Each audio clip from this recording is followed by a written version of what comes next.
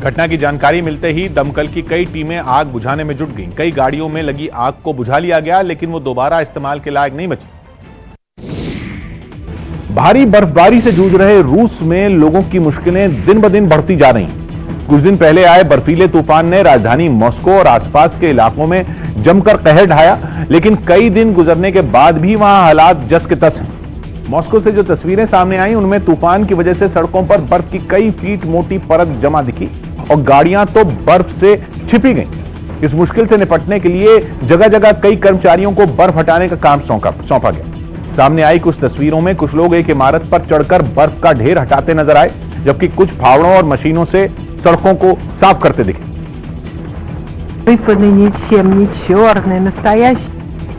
कमोबेश ऐसे ही हाल रूस के दूसरे इलाकों के भी थे, जहां बर्फबारी और तूफान के बाद नदी नाले सब कुछ जम गए। दूर दूर तक सिर्फ बर्फ ही बर्फ दिखाई दी।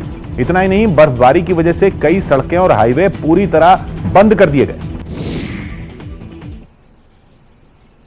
तो इस बुलेटिन में फिलहाल इतना।